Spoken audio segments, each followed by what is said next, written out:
grand old Duke of York, he had 10,000 men. He marched them up to the top of the hill, and he marched them down again. And when they were up, they were up. And when they were down, they were down. And when they were only halfway up, they were neither up nor down. Thank you for joining me, Thomas Sheridan, here on a very special and a very sobering broadcast on New Year's Eve 2015, which I do want to make, but also has been a remarkable experience for me pertaining to what the topic tonight will be about. And that will be about how we have been gaslighted on a monumental level towards some very sinister and dangerous ends. If there was one broadcast I've ever made that I can actually say is the most important one I've done, and this is beyond the blind spot one about the Manchester potential serial killer, it's even beyond that one. This is it. Tonight, the veil is lifted because in the last 24 hours I've had a revelation given to me by someone I respect very highly, who I'd been dealing with for a while, and it will explain finally how this flat earth mass psychosis took off, who's behind it, and more importantly, if you are dabbling in it or connected anyway to it, immediately get off now, because you may be in very grave danger. You may find yourself associated with some very dark forces. Contrary to what people are saying, the Flat Earth movement is not just a bunch of quacks. Yes, it's full of people who are not very bright, not very intelligent, and very, very gullible. But this does not mean they are harmless. The Bolsheviks were considered the same way. The Inquisition were considered the same way. We are coming from a time and a history where we can look back and point out that such gaslighting and such organized mass psychosis is deliberately engineered in order to recruit patsies for other purposes. And tonight I am going to explain to you who, why, what, and when, and how I came to know this, and why I want you to know this too. Tonight, New Year's Eve, I would implore you, if you have any videos on your YouTube channel and you're a decent person and you want a future, I would ask you to immediately begin deleting them, remove yourself from any flat earth groups, and so on. You are being led down a very dangerous path. Before I begin, I would like to talk about my own relationship with this flat earth thing. Now, anyone who's paid attention to the alternative media and the alternative scene knows that this thing took off really on a big way early in 2015. It was simmering before that, but it really took off around this time, actually a year ago. Since then, it has spread like wildfire, and I would say that to my amazement and depression and despondency, about 25% of the people, at least 25% of the people in the alternative scene now believe the earth is a flat disk based on very powerful neuro-linguistic programming, use of binaural beats, and other methods to hypnotize them, similar to what cults use, using tropes, mantras, and means to give them a sense of purpose, that they are a modern day version of the 12 apostles who are fighting for justice, to make everyone believe the earth is flat. I cannot even comprehend that many people now think the earth is a flat disk, but they do. It shows the power of brainwashing, mass mind control, and the use of neuro-linguistic programming, and the effects it has on people who are lost, gullible, or in many cases have extremely addictive personalities. Very easy people to target and brainwash. But it goes bigger than that, because you cannot build a movement like that so quickly without serious financial and administrative resources. You just can't. The flat earthers are not joking when they say it's a revolution. That's exactly what it is. A good old fashioned, created and engineered revolution to bring you right back to where you started from. I tried for so long to ignore the flat earth bullshit. It just drove me insane at times. Look, with guys pointing to the sea with a camera and saying things, I don't see any curve, do you, from the standing on a beach. To people pointing out that GoPro cameras having a fisheye lens is proof that the earth is flat. No, it's just proof that GoPro lenses have a fisheye lens. Our ancient ancestors knew the earth was a ball, a globe, a sphere. They knew that. It's the easiest thing in the world to detect if you are capable of going outdoors and spending time among nature. I posed a question to the flat earthers, which none of them have ever answered correctly, and the link is down below. I asked them, why does if the earth is a disk, why does my 30-year-old telescope have an equatorial mount that balances it according to the center of the planet? They could not answer it. They just could not answer it. They didn't even know what an equatorial mount was. This is what we're dealing with. The most obvious thing to notice why the earth is a globe is your inner ear. Your inner ear is actually grounded to the center of the planet. On a far more disturbing level, to see so many women fall for this flat earth cult. And that's what it is. And like I've been telling you all along, cults are engineered by the intelligence services. And we'll talk about this later, and why certain people who have a history of joining one cult after the next are in this flat earth nonsense.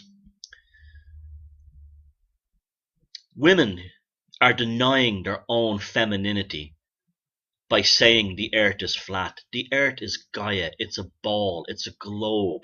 It's a breast. It's a pregnant belly. It's a nipple. It's an ovum.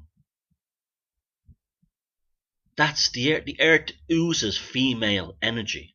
Our ancient ancestors knew this in every culture. They never thought it was a man because they knew it was a globe. And how you have been led down this path this shows how deep the gaslighting is.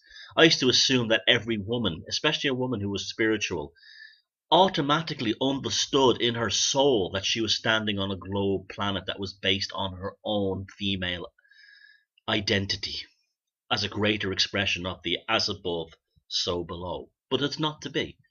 There's half of the people, when I see posts arriving on Facebook where someone posts about that there's a polar tilt shift coming in, and this woman writing underneath, well, I believe in the flat earth theory, but idea, she said, not theory, but I also believe in the polar shift. When you see flat earthers saying happy solstice, for Christ's sake, you just know how deep the gaslighting goes, how deep it's gone.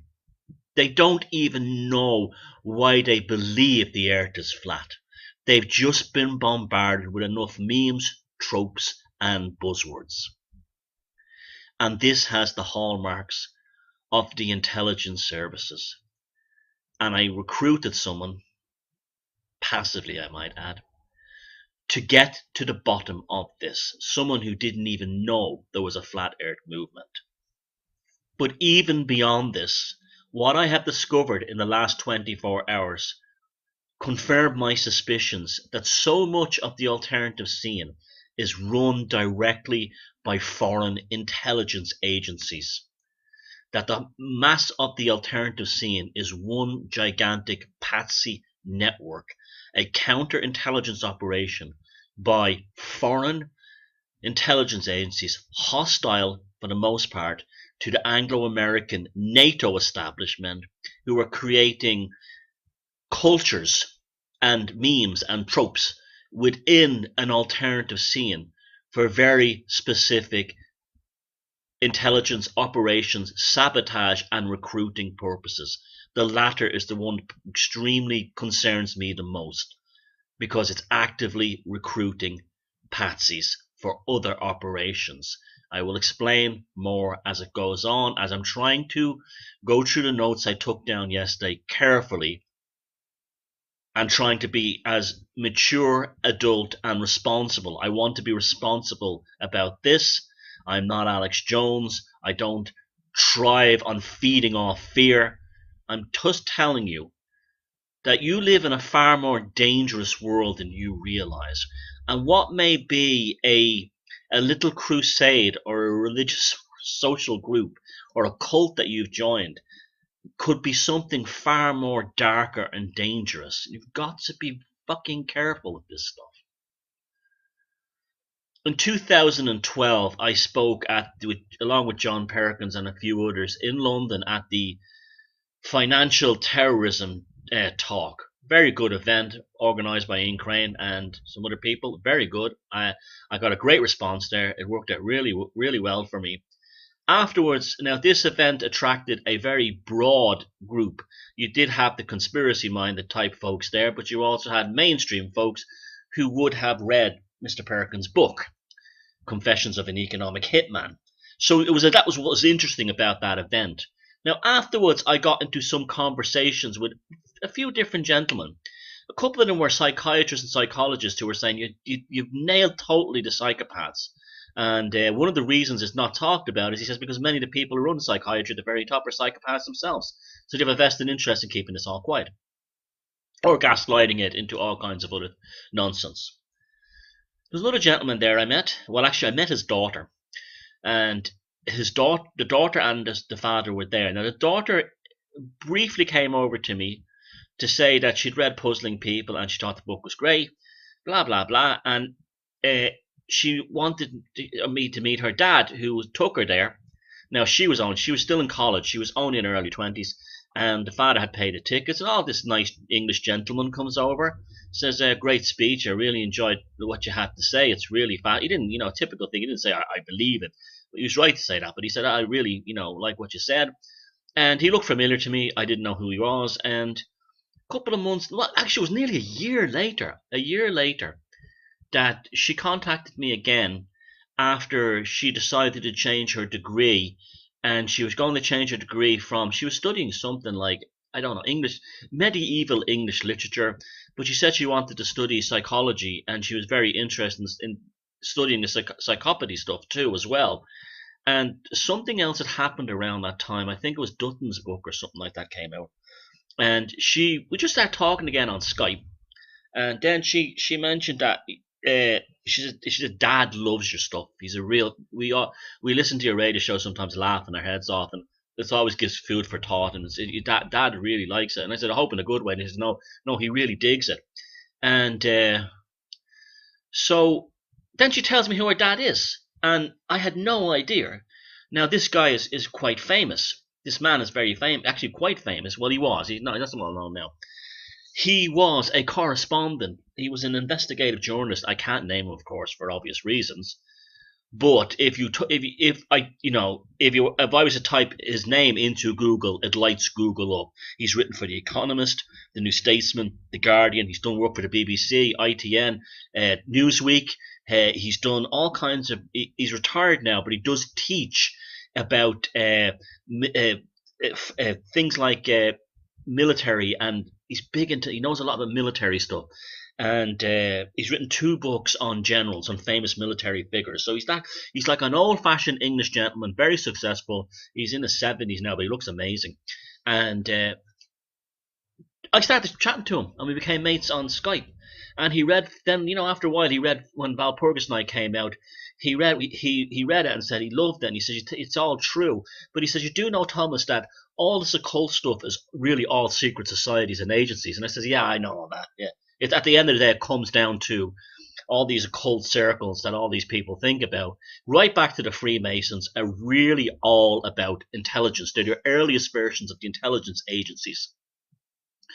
And so we were talking about that. Now, at the time, I was very interested in the Yugoslavian Civil War, because he was there working for some military magazine on the reorganization after Tito had died, the reorganization of the Yugoslavian National Army. And he was in Belgrade dealing with these people when, at the same time, Milosevic went down to Kosovo and made his famous speech. It was infamous speech. You'll run away no more, or something like that, to the Serbs living in Kosovo, which sparked the Yugoslavian Civil War. Now, he was telling me that he was among senior officer and military staff in the Yugoslavian National Army of all the various ethnic groups who were desperately trying to keep the country together. They were professional military men. They'd all put their ethnic and religious and racial differences aside to try and hold Yugoslavia together as a nation. And what he said he witnessed was gaslighting. He's using that term now.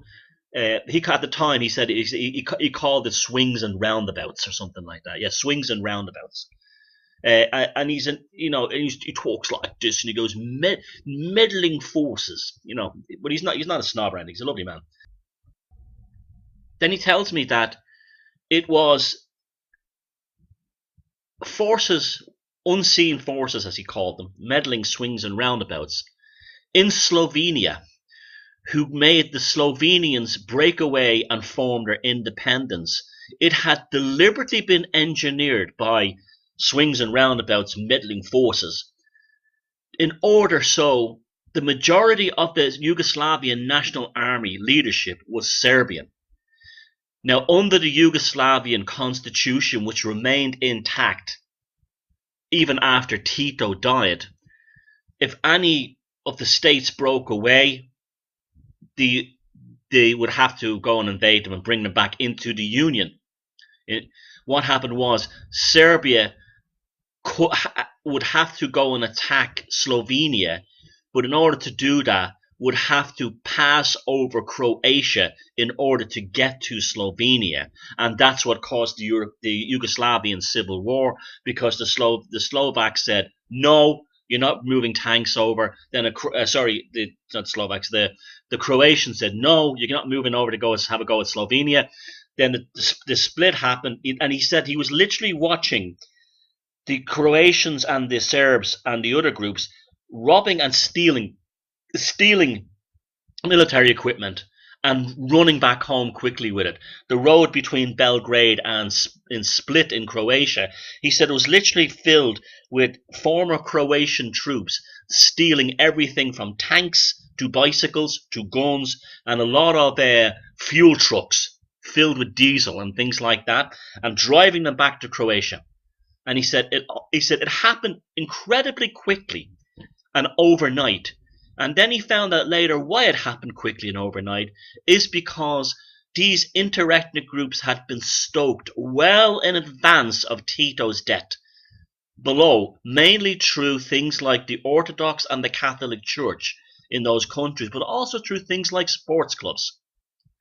Having people say, if this country gets independent, the Serbians will kill us all. Stoking these fears and these other kinds of things. Stoking fears within Orthodox religious circles in Serbia that if Tito dies, what will happen then is the Muslims will kill us all.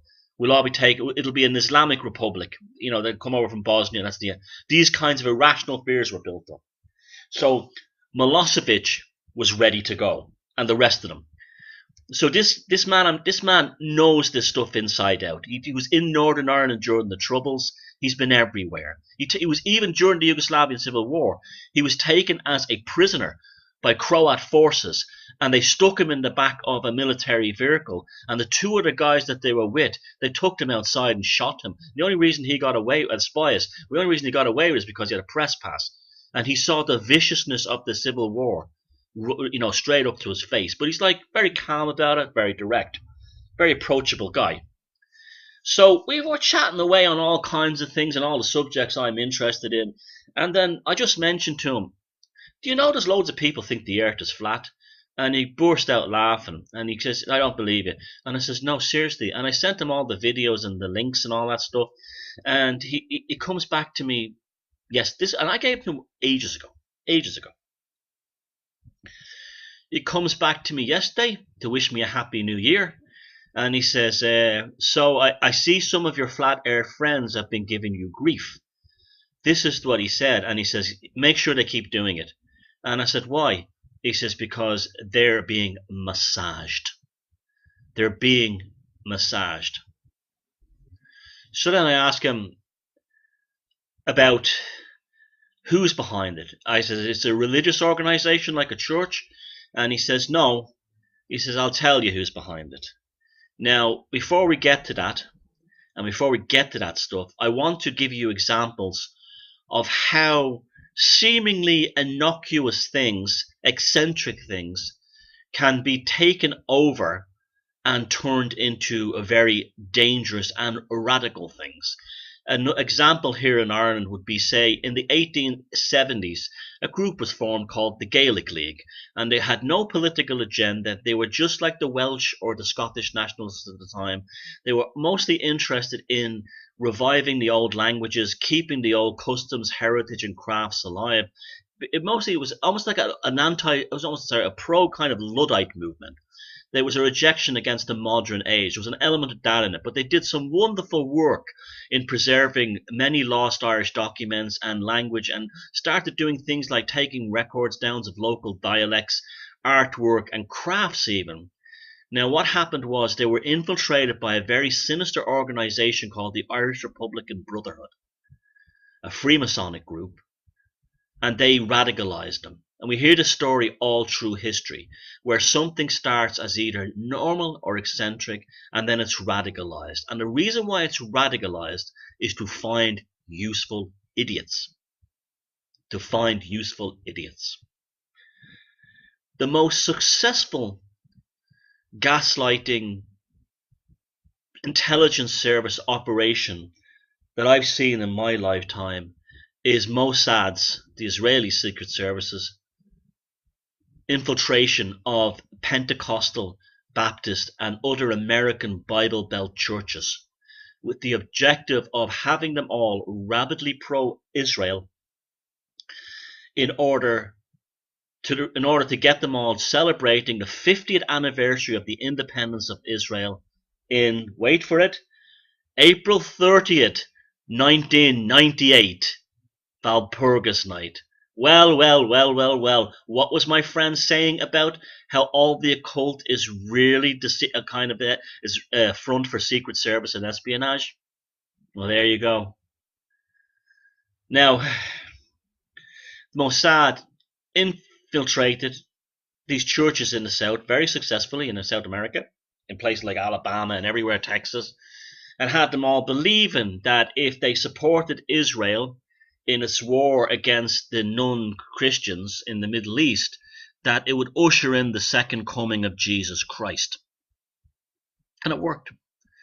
And we now have a terrifying situation now where the majority of Zionists in the world are actually American Christians, Presbyterians, and a large percentage of them want World War III to happen, to unleash Gog Magog from the book of Revelations and cause the second coming of Jesus Christ, so they can all be raptured and brought back up into heaven, into Presbyterian heaven.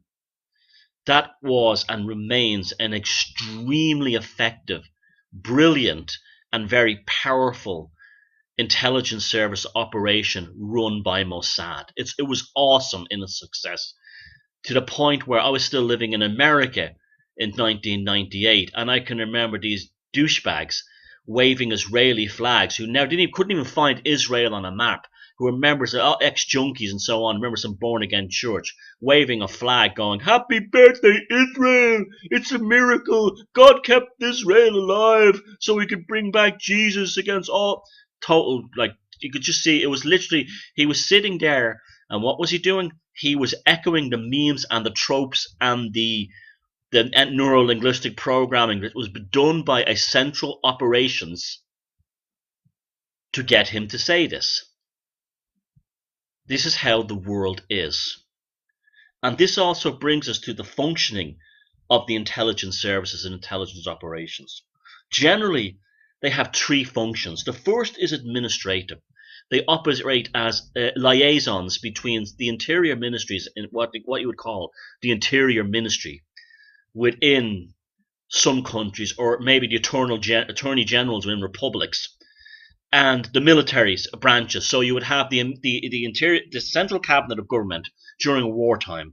You would have the interior ministry, and then the function of the intelligence services, primarily, and even during peacetime, is to be the liaison between the war cabinet and the branches of the military, the admiralty, the navy, the air force, and the army, marines, etc. They're a cohesive force. They're like couriers. That's their primary function, administrative liaison. Secondary is data gathering in a passive manner. When I say passive manner, literally just bureaucratic record keeping. Despite what people think about James Bonds and spies and movies like The Recruit with Al Pacino and Colin Farrell, it's not like that at all. There's no great action. 99% of people who work intelligence services are just basically snooping passively on behalf of their brief, their remit. And then finally, the third aspect, and is the most, and especially in this day and age, the most powerful of all, is the passive initiatives. And this is the cultural creation. This is where actual sabotage happens in a cultural sense. In the past, agents would do things like blow up.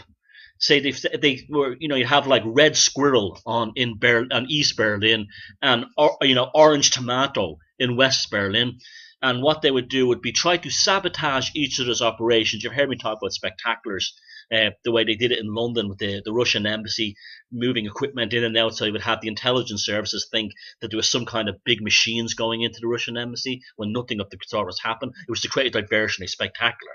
So that kind of thing still exists, but today it's on the internet. So the Mossad thing is an example of that. The Mossad infiltration of the Pentecostal churches, the born-again churches, is an example of that.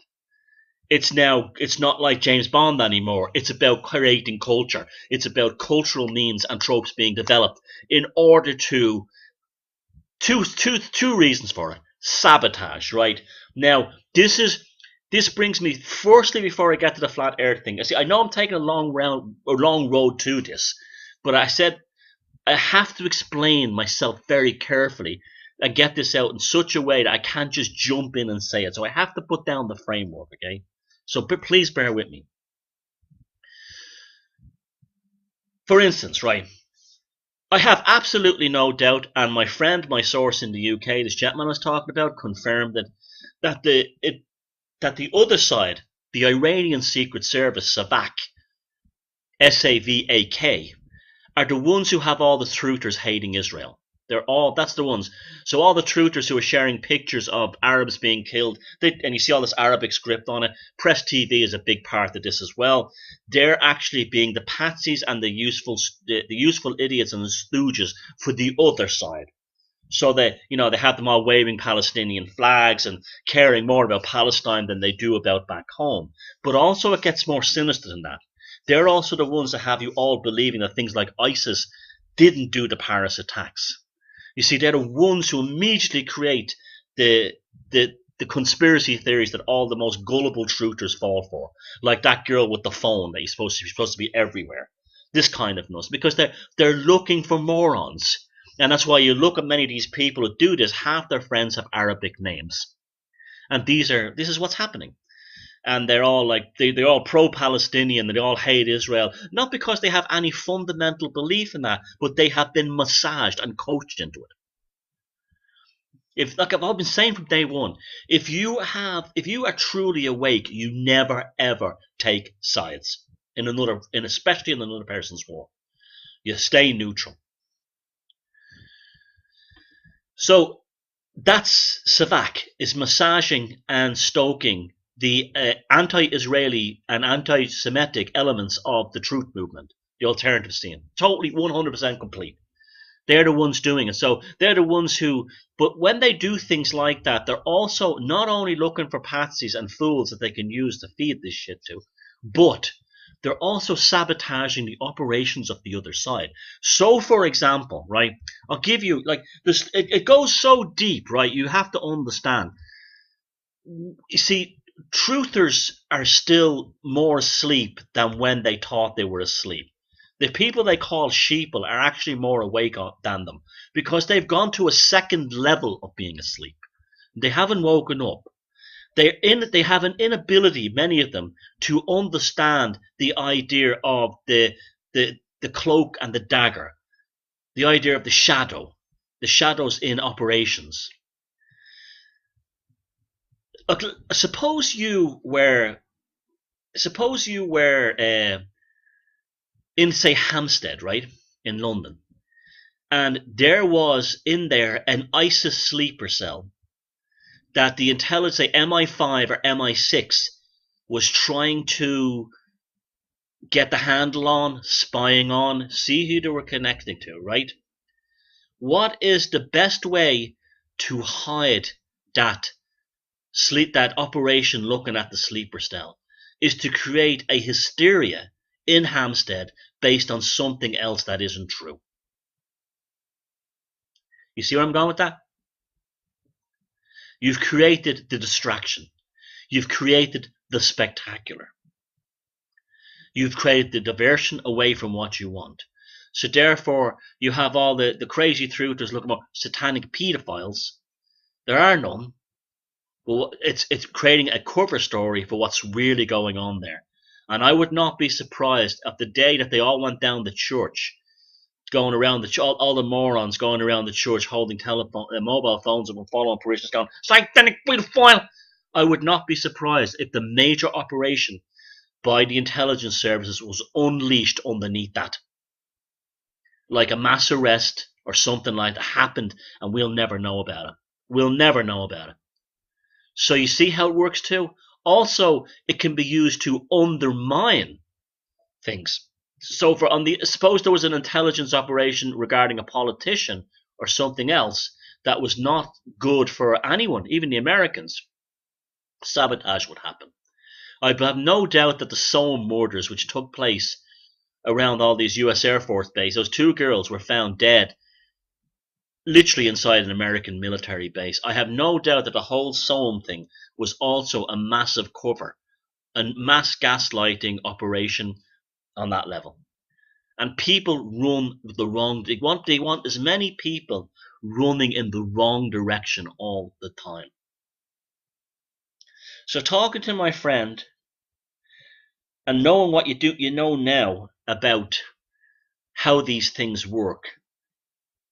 We were sitting down and talking about it, and he said to me, he says, from when he was in Yugoslavia to the flat earth thing today, he said, look for the consistencies. Look for the behavioral tropes and memes. And then you have a absolute certainty of intelligence handlers behind it.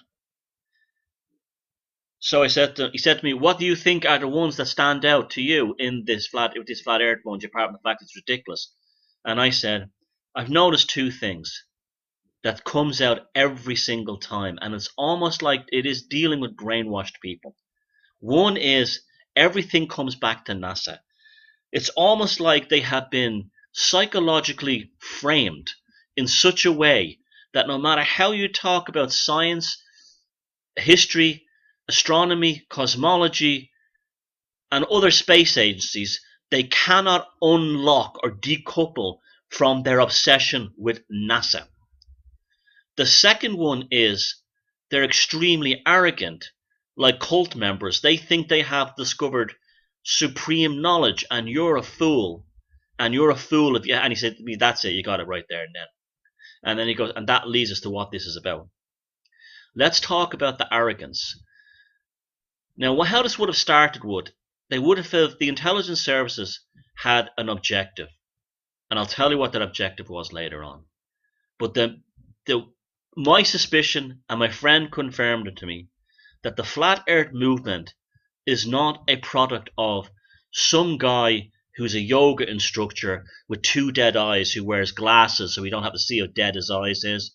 It's not anything like that.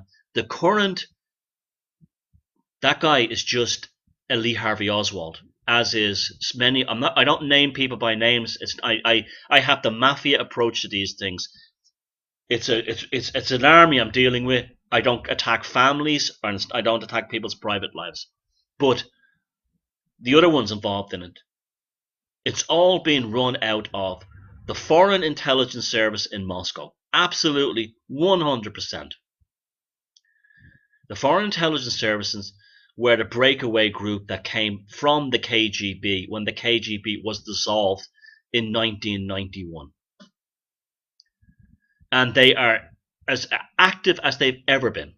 They're still as active as they were back in the old days of the first chief directorate of the KGB, going back to the 50s. But they're different now. They're different. They have a different agenda, and they're playing the same game that Savak, the Persian or the Iranian Secret Service, are doing.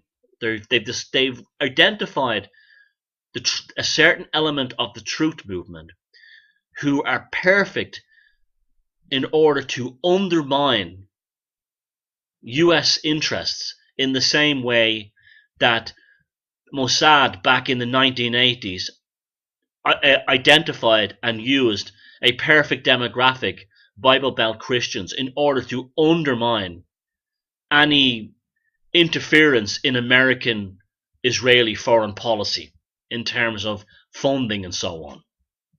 It was to entrench the idea. And the idea was in these churches that America has a biblical destiny to protect Israel in order to bring forth the second coming of Jesus Christ. The NASA thing became self-explanatory after a while, but it just gave me confirmation on it. The Russian Secret Service are using the flat earth movement, and remember, we're talking about tens of thousands of people at this point, in order to create a cultural war to undermine the prestige of NASA. NASA has, in recent times, now a lot of this has to do with space-based technology, things like the Star Wars weapons program, and remember, NASA functions also as a kind of, shall we say, air traffic control for space operations in general. But the one behind that is the US Navy's intelligence service and spying service.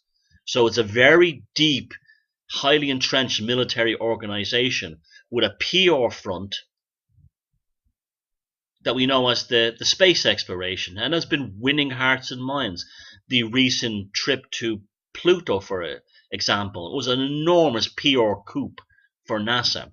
We all remember the famous Simpsons episode where Homer went into space, and they made that great joke about all these machines in mission control, their only purpose is to monitor ratings. NASA is purely a public relations front for the US space-based military weapons program, which is, by all accounts, extremely advanced and far more ahead of the Soviets, or well, the Soviets are gone, the Russians or anyone else. From what I gather, it's extremely advanced, and the main body in this is the US Navy's space-based warfare element in this, and we don't know what's up there. But NASA has to be made into a bad boy at home. This was done in the 1960s with the peace and love movement. before Laurel Canyon and the invention of all this counterculture, the Russians were stoking, the Soviet spies were stoking this in the UK with the CND group, the Campaign for Nuclear Disarmament, and the CIA quickly created the Laurel Canyon hippie scene before the KGB got into America and organized a Marxist version of it, where if the KGB had have got their way, there would have been a Marxist kind of like hippie revolution, where they would have been calling for him, which happened actually with the Black Panthers, by the way. When in reality, they wanted, when the CIA got it instead, they created people like Jim Morrison and all these other types in order, and the Mamas and Papas, in order to make it a peaceful revolution. No trouble to anyone. All got to live together, boys and girls. So you can actually see the real reason the Black Panthers were despised, and then later groups like MOVE in Philadelphia were despised, was because of their direct connection to Soviet intelligence. NASA has to be undermined at home. They have to be made seem like monsters and evil. And they have found the demographic to do it. Someone in the Kremlin, well, it's not in the Kremlin anymore, but we'll just say, I forget the name of the district in Moscow where it all happens. I was reading it the other day. Oh yeah, the Yaseznov district in Moscow, which has replaced the Kremlin, where all the intelligence is like the defense in Paris. They identified probably things like the Apollo moon hoax landing and all this kind of thing. And they saw these kinds of people. They found a very specific demographic. If you look at the people who were taken in and spellbound by the flat earthing, there's certain things you'll notice. They're aliens. They're into aliens and things like that. They're Christianized. There's a strong Christian elements, so therefore there's already an inbuilt evangelical aspect to it. This is why mind control cults always seek out Christians, because are Jehovah's Witnesses and things like that, because they've already been brainwashed. They just have to brainwash them in a different way. So the Foreign Intelligence Service in Russia is using these flat earthers to make NASA look really bad. And that's why they have stoked and fed them with these ideas of NASA being evil. And they cannot get, this is why they're so brainwashed. And you know, the brainwashing, it's just like they were put down and told, under some kind of like interrogation, that there's nothing else but NASA, nothing else but NASA, nothing else but NASA. Now, this was all groomed and massaged offline for a long time. And the ones who, and also they will be buying, now the flat earth videos get very high numbers. A lot of those numbers would be actually bought phony accounts from Soviet intelligence to thumb it all up. Cults do that as well. They actually buy people to thumb up the video to give it more and give it more views, to make the cult look bigger than it is. See, it's occults, secret services, secret societies, they're all the same thing. They all ultimately have the same objective. And this creates now, for the first time in America's history, United States history, a sizable demographic of people who hate NASA. They think that never a straight answer, everything they've ever done is lie. You have flat earthers now honestly believing that every single NASA mission never happened. Every single NASA photograph from space never happened. All of them, every one of them is fake. They cannot see it any other way. And that's how they have become brainwashed. They're just like the born again Christians. If they support Israel and the Temple Mount is built, Jesus will come back. And the focus is there, and they're being groomed and massaged by foreign agents. Then you say to yourself, so what's the harm in all that? What's the harm in all that? Really, ultimately, they're going to look bad. It's not going to work. Yes, but this is where it gets really dark. The main players, you see, let's look at Lee Harvey Oswald. Lee Harvey Oswald was a truther of his day. He was very easily manipulated. The time he spent in the Soviet Union, he even married a Russian wife. The whole kind of, they came back, interesting. Should have never been allowed back, but he was. And then he was used by the New Orleans Mafia in collusion with some dark forces in the US government to murder Kennedy. See, Kennedy was taken out by the mafia. It was just mafia thing. It was nothing to do with any Illuminati and all this nonsense. Or he was taken down for telling the truth about the Illuminati. That's all bullshit. None of that's true. All taken out of context. When he was talking about sinister force, he was talking about the Italian mafia. Kennedy was purely a mafia rub out. Mafia are incredibly intelligent and smart guys, and they used this guy Lee Harvey Oswald as a patsy, Jack Ruby, and the rest of them. Now, these guys are the same, but you don't have to take them to Russia anymore to brainwash them. You can brainwash them over the internet because it's so powerful. It's so powerful. And this is why they're firing them up. Now, they're also trying to isolate them from the rest of us. This is where they deliberately tell them to be hostile. Or, well, they don't tell them, they encourage them. So this is where you could have fellas who talk about, love and light and we should all be one, are now calling people dunces and morons and baller shills and globe believers. They're being stoked and isolated into a cult, into a corner. This is what they did to the Bolsheviks. So they create a sense of fear and a sense of we're the only ones who know the real truth and everyone else is either a moron or a spy, a dunce. Then you have an isolated demographic. When you have that demographic isolated, and here's why I've asked you to now jump out if you're involved in that scene. Now they're going to do individual profiling. Now, those of you who think, I'm really, they're spying on, not even interested in you, they're not spying on you. The CIA has no interest in you, you're nothing. But the other side they're very interested in you. Very interested in you. And they're going to work their way through the flat earthers to find the ones who believe anything. And they will test them by gaslighting them and so on, to see how far they can push them. And these are the ones that they will actually take away, in terms of the internet, and use them for special operations. These are going to be the ones who will find themselves in the book depositories of the future when shit goes down.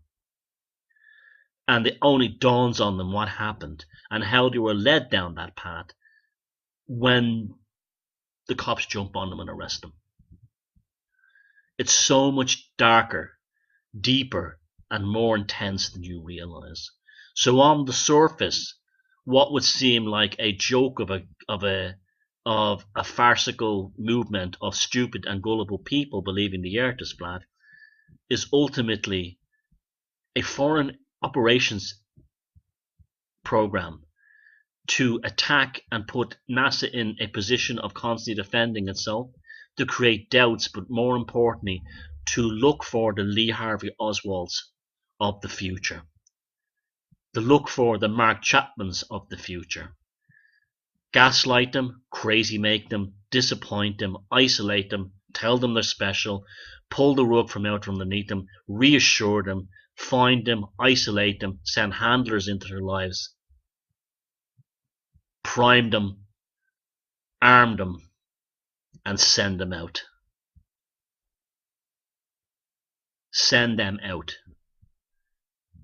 Just like Sirhan didn't know what he was doing, I have no doubt if this doesn't stop now, we're going to have the most ardent flat earthers suddenly in the middle of a place with a gun in his hand, wondering how the hell he got there.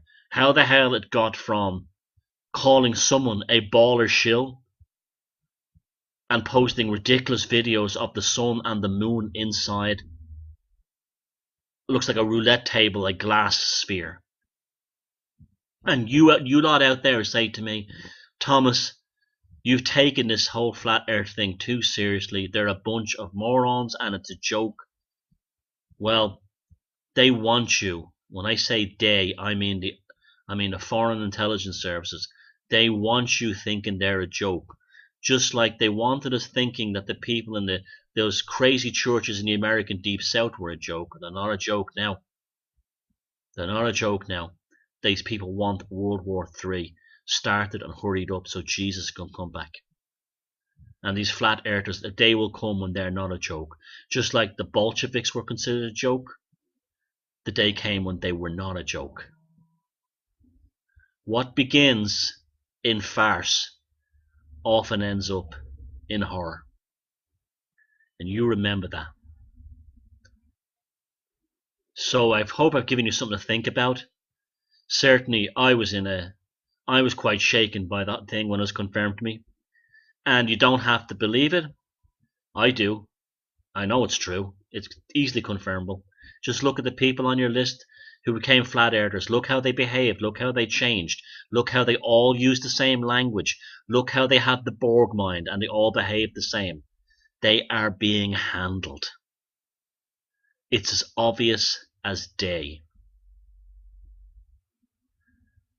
Well, I hope you have a happy 2016, and I hope that you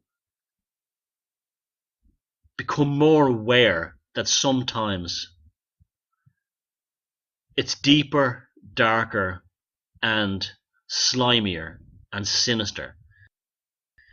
I can think of no more appropriate way to close tonight's broadcast on this New Year's Eve, which started in 2015 and ended in 2016, by reading the foreword on my 2012 book, Envelope the Psyche. Ask yourself, what is popular culture? How does popular culture, along with universally accepted ideas of art and creativity, mass media, publishing, and financial constructs, political and social doctrines come into existence? Are mass social and cultural movements, coupled with one's personal and social identity perception, always a natural turbulent flow of social, economic, philosophical, spiritual, and artistic threads of the collective human experience? Movements which organically emerge from underground, eventually to become mainstream cultural and socially acceptable consensus.